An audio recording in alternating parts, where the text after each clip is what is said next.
여러분 안녕하십니까? 뉴스라이브 문을 엽니다. 장마가 끝나고 오늘부터 본격적인 무더위가 시작됩니다. 장맛비 여파로 습도도 높은데 폭염까지 이어지면서 불쾌지수와 식중독 지수도 높아질 수 있으니까 주의하셔야겠습니다. 오늘 뉴스라이브에서는 서울 곳곳에서 나타나는 재개발로 인한 이슈들 집중적으로 살펴보겠습니다. 7월 29일 뉴스라이브 지금부터 시작합니다. 오늘의 헤드라인입니다. 서울시의 성북 3구역 직권 해제가 무효로 판결나면서 성북동 역사문화지구 사업에도 차질이 예상되고 있습니다. 재개발 과정에서 빈집들도 문제가 되고 있습니다. 미관 훼손과 불청객들로 주거 환경이 나빠지고 있습니다. 오래되거나 주변과 조화를 이루지 못하는 벽화들이 오히려 도시 경관을 해친다는 지적이 강남구의회에서 제기됐습니다. 마포구가 SH로부터 주택 6채를 임대하면서 주거 취약 가구를 위한 마포 하우징 사업이 더 본격화합니다.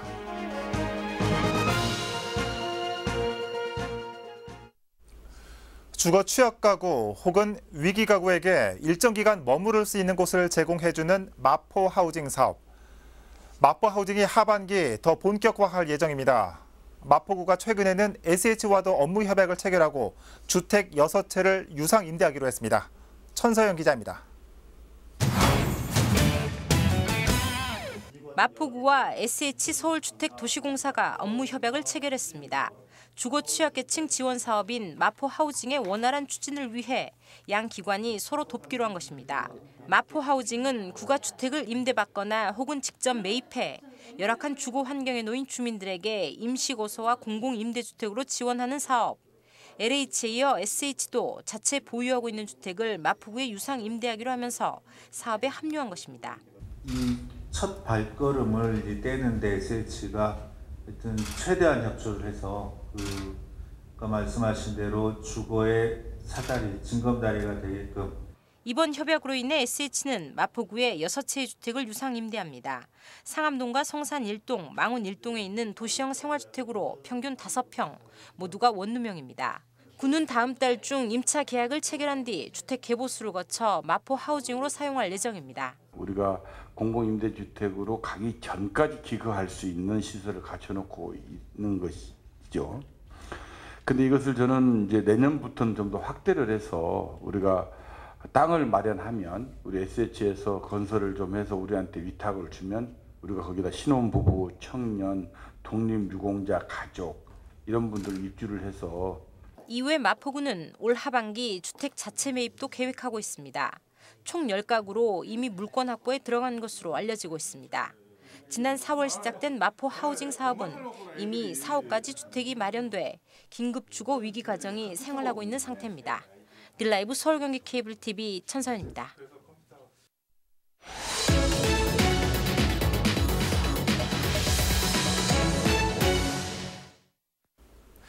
재개발 과정에서 생기는 문제점 중에 하나가 늘어나는 빈집일 겁니다. 특히나 개발이 지지부진한 곳에 군데군데 장기간 비어있는 집들은 동네 전체를 슬럼화시키거나 범죄의 온상이 되기도 합니다. 오늘은 빈집 밀집 지역을 기획 취재하고 있는 취재기자 연결해 보겠습니다. 이재용 기자. 네, 저는 지금 용산구 한남 3재정비 촉진구역에 나와 있습니다. 네, 이 기자 요즘 빈집에 대한 기획 취재를 하고 있다고요. 지금 이 기자 바로 뒤에 있는 집도 빈집입니까? 네, 그렇습니다. 지금 제 뒤에 보이는 것처럼 대문은 굳게 닫혀 있고요. 예. 전기, 계량기는 보이지 않습니다.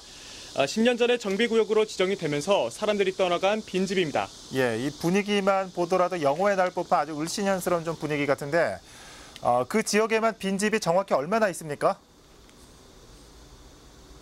네, 이곳의 빈집의 수치를 말씀드리기에 앞서서 서울시의 조사 과정부터 먼저 현황부터 말씀드려야 할 것 같습니다. 예. 서울시가 지난해 11월부터 지역에 빈집 전수조사를 했습니다. 그 결과는 아직 나오지 않았고요. 오는 9월이나 돼야 조사 결과가 나올 것으로 보이는데요. 네. 다만 지난해 한국감정원이 전기와 상수도 그리고 기타 에너지의 사용량을 추정한 것으로 비춰봤을 때 서울시에 있는 빈집은 2만 호 가까이 되는 것으로 알려졌습니다. 다만 어디까지나 추정치라고 합니다. 예, 이 추정치이긴 하지만 2만 호 정도면 상당히 많은 것 같은데 어떻습니까? 이 빈집 주변에는 아직 거주하고 있는 주민들도 많은 상황이라고요? 네, 그렇습니다. 많지는 않지만 사람들이 떠나간 빈집 주변에 여전히 사람들이 살고 있습니다. 예. 취재 과정에서 사람들을 만나 보니까 실제 거주하는 목적으로 살고 있는 분들도 있고 뭐 이유는 다양각색인 것 같은데 예. 정확한 이유는 좀 더 이제 취재를 해봐야 알 수 있겠습니다. 다만 공통된 이제 분모는 여기에 살고 있는 분들은 빈집에 따른 고통을 호소하고 있었습니다. 예. 구체적인 내용을 말씀드리면요. 빈집이 장기간 방치되면서 주거 환경을 악화시키는 경우도 있었고요.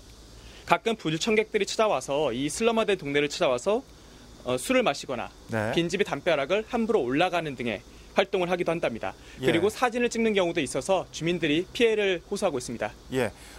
그러면 이 빈집을 자치구 차원에서 관리를 하면 되는 거 아닙니까? 어떤 어려움이 있는 겁니까? 네, 어려움이 몇 가지 있는데요. 우선 이곳은 집중순찰 구역으로 지정이 되어 있습니다. 예. 그렇기 때문에 현재는 용산경찰서에서 해당 지역을 집중 순찰을 하고 있습니다. 민간 협력 단체와 같이 매달 1회씩 진행을 하고 있다고 하는데요.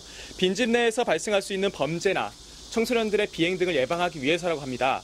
문제는 상시 지켜볼 수 있는 상황이 아니기 때문에 빈집 관리에는 한계가 있을 수밖에 없고요. 예. 용산구청에서는 안전 점검 결과에 따라서 부적합 판정을 받은 건물에 한해 철거를 요청을 하고 있는데요. 사유재산의 빈집을 강제 철거하는 게 사실상 어렵기 때문에 어려움을 겪고 있다고 토로했습니다. 관계자들. 예. 좀 이러지도 저러지도 못하는 상황 같습니다. 자, 마지막으로 이런 빈집 문제를 해결할 수 있는 방안 어떤 게 있을까요? 네, 우선 이 재개발 지역에 있는 빈집 같은 경우는 개발을 시작하면 어느 정도 문제는 해소될 것으로 보입니다. 예. 다만 문제는 재개발이 지연이 됐거나 아니면은 재개발 지역이 해제가 됐거나 또는 재개발 지역이 아닌 곳이겠죠. 이런 곳 같은 경우는 최근에 서울시에서 빈집을 매입해서 청년 거점 공간이나 주택 등으로 활용하는 도시 재생 사업을 추진하고 있는데요. 예. 구체적인 내용은 집중 취재 와디슈를 통해서 소식 전해드리도록 하겠습니다. 지금까지 용산구 한남동에서 소식 전해드렸습니다. 네, 이재용 기자였습니다. 네, 이 빈집에 대한 기획 취재물은 내일 와디슈 코너를 통해 자세하게 전해드리도록 하겠습니다. 자, 이처럼 개발을 두고 벌어지는 명과 암은 다른 형태로도 나타나고 있습니다. 서울시가 도시재생을 하겠다며 재개발을 직권 해제시킨 지역에서 반발의 목소리가 나오고 있습니다. 최근 성북 3구역에서는 조합 측이 서울시를 상대로 낸 직권 해제 무효 소송에서 법원이 조합 측의 손을 들어줬습니다. 개발이 다시 추진되겠지만 풀어야 할 숙제도 있습니다. 이 소식은 이승준 기자가 전해드립니다. 재작년 9월 재개발 구역에서 직권 해제된 성북 3구역. 하지만 주민들의 반발에 직권 해제 무효 소송까지 이어졌고 얼마 전 1심 판결 결과 성북 3구역 측이 승소했습니다. 법원은 서울시가 정비구역 해제에 대해 폭넓은 재량권을 가진 만큼 이익 비교에 더 엄격해야 한다며 직권 해제 결정은 재량권 남용이라고 판결했습니다. 이에 대해 현재 서울시는 항소를 고려 중인 것으로 알려졌습니다. 고의적인 지연을 한 거예요. 고의적인 지연을 일부러 시켜서 사업을 못하게끔 막아놓고 그렇게 되면은 사업 안 된다 뭐 이렇게 소문나고 자꾸 뭐 이렇게 되다 보면은 조합원들도 많이 돌아설 거 아니에요. 사실적으로. 그런 거를 이용해서 아주 고의적인 지연에서 사업을 못하게 해서 해산시키려고. 문제는 성북동 역사문화지구 사업에도 불똥이 튀었다는 겁니다. 2013년에 성북동 일대가 역사문화지구로 선정된 이후 성북구에선 밀집되어 있는 각종 전통문화유산들을 체계적으로 관리하고 관광 자원으로 활용하기 위해 역점 사업으로 추진 중입니다. 지난해 성북 3, 4구역 등 재개발 해제 구역들을 포함해 지구 단위 계획 재정비에 나섰습니다. 하지만 성북 3구역의 재개발 가능성이 다시 대두되면서 해당 계획은 잠정 보류된 상태입니다. 네, 과업 범위에는 포함이 돼 있는데 이제 상급기관이 어쨌든 서울시니까 서울시하고 조율을 해서 이 부분을 어떻게 포함시키고 가서 그렇게 옵션으로 지구단위 계획을 하는 것으로 가야 될지 아니면 그냥 아예 구역에서 재정비하는 구역에서 제척을 시켜야 될지 이거는 더 좀 지켜봐야 될 것 같습니다. 저희 입장에서. 재개발이냐 아니면 역사문화지구냐 두 가지 기로에 서 있는 성북 3구역. 서울시의 항소가 예상되는 가운데 어떤 방향에 놓여질지 관심이 쏠리고 있습니다. 딜라이브 서울 경기 케이블 TV 이승준입니다. 앞서 보신 것처럼 서울시가 도시재생을 한다며 직권으로 해제했던 재정비 구역들에 대한 반발이 이어지고 있습니다. 서울시 도시재생의 한계점을 나타내는 부분이라고도 할 수 있을 텐데요. 잇따른 직권 해제 무효 판결이 시사하는 점은 뭔지 계속해서 짚어봅니다. 건국대학교 부동산학과 심규원 교수 전화 연결돼 있습니다. 교수님 안녕하십니까? 네, 안녕하세요. 네. 최근 들어 사직 2구역과 앞서 살펴본 성북 3구역 등 이 서울시 재정비 직권 해제 지역에 대한 무효 판결이 잇따르고 있습니다. 예. 먼저 이런 일련의 판결들이 시사하는 점은 뭐라고 보시는지요? 예, 법원에서 표면적으로는 그 해제 신청자의 자격에 대해서 이제 뭐 부적격하다 이렇게 해서 직권 해제 무효를 했는데 네. 그 이면에 깔린 건 뭔가 하면은 최근에 서울 부동산 시장이 좋으니까 이 사람 그 주민들이 대부분이 재개발이나 이쪽으로 가야 되는 게 아니냐. 해제해서 도시 재생이나 아니면 이제 뭐 그 단순하게 마을을 수리하는 정도가 아니고 개조를 해서 아파트로 만들고 그런 것들이 더 유리하다고 판단했기 때문에 이런 움직임이 앞으로도 더 커지고 있는 것 같습니다. 예, 그렇군요. 사실 이 무분별하고 획일화된 개발을 지향하기 위해서 이 도시재생이라는 카드를 꺼내든 건데 오히려 이 도시재생 사업이 색깔 없이 천편일률적이다라는 지적도 많습니다. 이 주민들 사이에서 볼멘 목소리도 많은 상황인데 그렇다면 바람직한 도시재생 사업은 어떤 모습일까요? 예, 원래 도시재생이라는 거는 과거의 도시 재개발에서 이제 몇 가지 추가가 된 게 있습니다. 예. 주민 주도의 사업이라는 점하고 문화 콘텐츠 또는 이제 그 지역의 오리지널리티라 해서 뭐 그 지역성을 살린다 이런 것들이 강조되어 있는데 네. 우리나라 같은 경우에는 후자만 너무 갖고 온 게 아니냐. 예. 사실 선진국에서 도시 재생하는 걸 보게 되면은 뭐 철거 재개발 같은 것들도 포함하고 있고 그리고 이제 뭐 상당히 개발 지향적인 내용도 포함하고 있는데 우리는 그런 것들을 너무 많이 배제한 것 같습니다. 예. 그리고 주민들 입장에서는 뭐 보도 블록을 바꾼다라든가 페인트 칠을 바꾼다라든가 이런 조금 좀 너무 수준이 낮은 그런 쪽의 재생만 이루어지고 있고 그리고 가시적으로 체감할 수 있는 정도의 그런 재생이 이루어지지 않기 때문에 네. 그 불만이 많아지고 있는 것 같습니다. 그래서 적어도 주민 주도의 그리고 좀 문화 콘텐츠를 강조하는 이런 그 강조점은 유지하더라도 네. 주민들이 좀 체감할 수 있는 가시적인 개발 같은 것들도 좀 같이 동반되어야지 재생에 대한 불만이라든가 이런 것들이 좀 줄어들 것으로 보입니다. 예, 이 주민들의 피부에 와닿는 개발도 어느 정도 필요하다 이런 말씀이신 것 같은데요. 예. 예, 이렇게 직권 해제가 무효가 되고 다시 개발이 추진되면 이 한편 또 다른 걱정이 되는 게 다른 개발 지역에서도 봐왔듯이 뭐 빌라가 난립하거나 아파트 숲으로 변할 가능성도 많다는 겁니다. 자, 이 역시 바람직한 개발 방향은 아니지 않겠습니까? 이 어떤 제도적인 기준 마련도 필요하지 않을까요? 예, 제도적으로는 지금 제일 문제가 되는 거는 이제 재개발로 돌아가는 아파트로 돌아가는 그런 정도는 뭐 어느 정도 참을만 하지만은 빌라촌으로 난립하게 될 경우입니다. 뭐 의정부에 화재가 났을 때 그 불자동차가 진입도 못하고 그런 상태까지 될 수 있기 때문에 그런 난립을 막기 위해서는 최소한의 안전 규정은 법적으로 확보를 할 필요가 있고 그 지역에 따라서 좀 획일적인 개발이 아니고 서울시에서도 굉장히 획일적인 규제를 많이 하고 있는데 지역별로 좀 차별화된 기준을 주민들하고 같이 만들 필요가 있어 보입니다. 네. 자, 이 서울시 직권 해제 무효 판결이 시사하는 점과 이 도시재생의 지향점에 대해 살펴봤습니다. 자, 교수님 오늘 말씀 잘 들었습니다. 예. 네. 건국대학교 부동산학과 심규원 교수였습니다.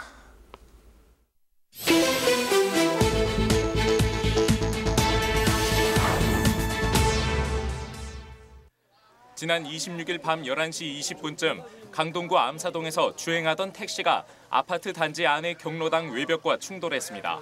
이 사고로 택시기사 70대 남성과 30대 여성 승객이 부상을 입고 인근 병원으로 옮겨졌습니다. 경찰은 택시가 빠르게 주행하는 과정에서 속도를 이기지 못하고 경로당에 충돌한 것으로 보고 있습니다.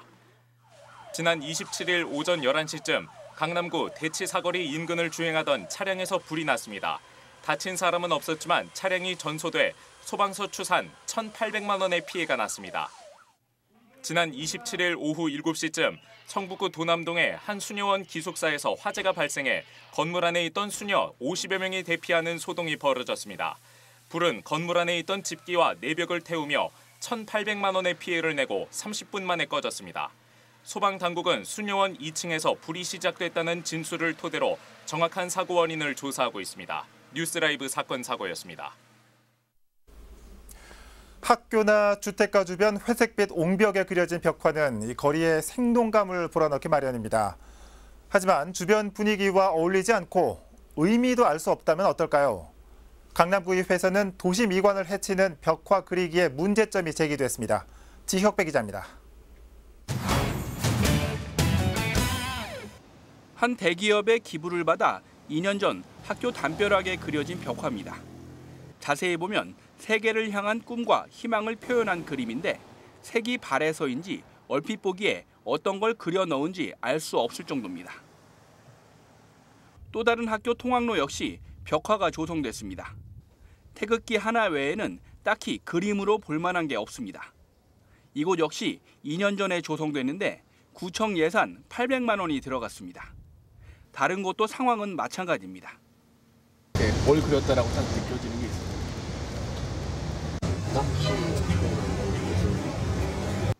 지난 2016년 이후 현재까지 진행된 벽화 그리기 사업은 모두 16건. 기업의 전액 기부를 받거나 적게는 400만 원, 많게는 1,300만 원까지 구청의 예산이 재료비 명목으로 투입됐습니다. 문제는 자원봉사나 재능 기부를 받아 정성껏 그려진 벽화가 의미도 알 수 없고 도시 미관과도 어울리지 않는다는 지적입니다. 우리 강남에서도 하나라도 제대로 했으면 어떨까 싶어서 제가 조사를 조금 해봤습니다. 조사를 해봤는데 하나하나가 너무 아이들 눈높이에 맞추지 못하고 지난해 440만 원을 들여 돌담길처럼 그림을 그려놓은 경기고등학교 앞 영동대로 옹벽. 강남구는 의회에서 문제가 제기된 시점 전후에 그림을 지우고 대리석 느낌으로 바꿔놓았습니다. 예산 낭비 우려가 제기된 상황. 구청에 앞으로 벽화 그리기 사업의 추진 방향과 대책을 묻자 구체적인 답변을 회피했습니다. 내부적으로 한번 검토해서 총무과로 결제 보내드릴게요. 총무과에서 아마 의회를 갈 것 같아요. 공모와 학부모 자문을 거치는 강남구의 벽화 그리기 사업. 강남구 의회에선 도심과 어울리는 벽화를 조성하기 위한 구청의 컨트롤 타워 기능이 필요하다는 목소리가 나오고 있습니다. 딜라이브 서울 경기 케이블 TV 지적배입니다.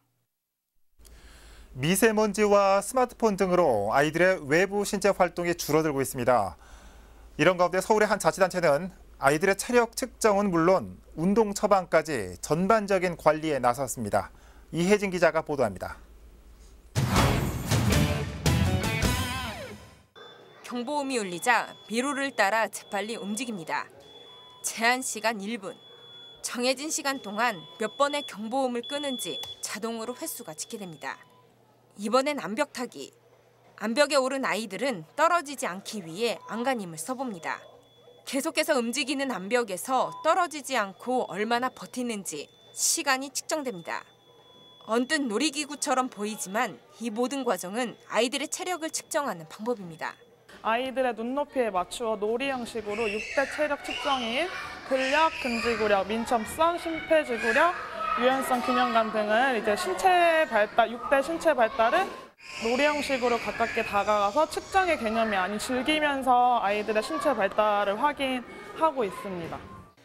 해당 검사는 5살부터 9살까지 아이들을 대상으로 진행됩니다.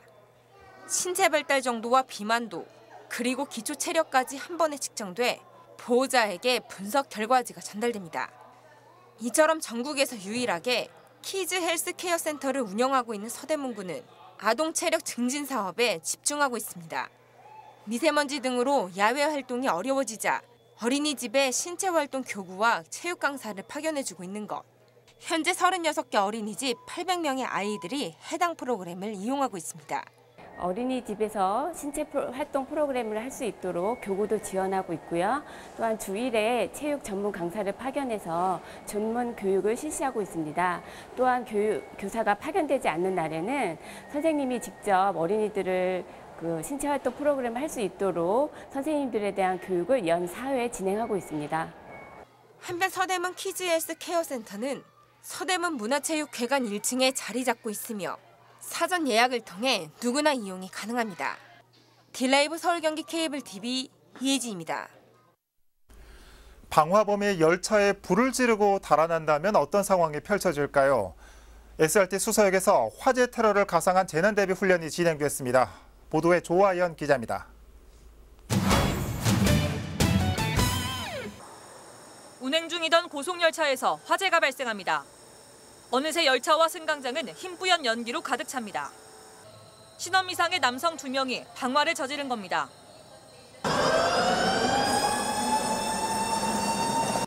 신고를 받고 출동한 경찰과 소방대원들은 신속히 움직입니다. 안내방송에 따라 침착하게 역사 밖으로 대피하는 사람들. 방화범들은 미리 준비한 차량에 2차 테러 화재를 일으키려 했지만 결국 실패합니다. 역사 곳곳에 불을 완전히 제압한 뒤 모든 상황은 종료되고 소방서를 비롯한 유관기관들은 빠른 상황 수습에 나섭니다. 역사 특성상 지하에 위치해 있기 때문에 연기가 가득 찰 경우에 승객들이 대피 통로를 찾는 데 애로사항이 있습니다.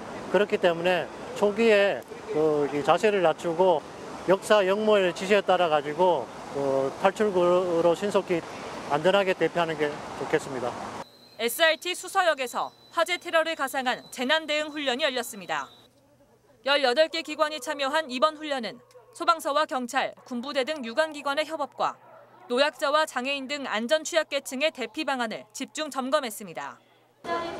오늘 훈련은 재난 상황에서의 유관기관과의 협업 체계를 점검하고 재난 대응 능력 강화 및 재난 대비 태세를 완비해가지고 안전한 강남 품격을 이루고자 하기 위해서. 자칫 대형 참사로 이어질 수 있는 공공시설의 화재 사고. 강남구는 반복된 실전 훈련을 통해 만일의 사태에 철저히 대비한다는 계획입니다. 딜라이브 서울 경기 케이블 TV 조아연입니다.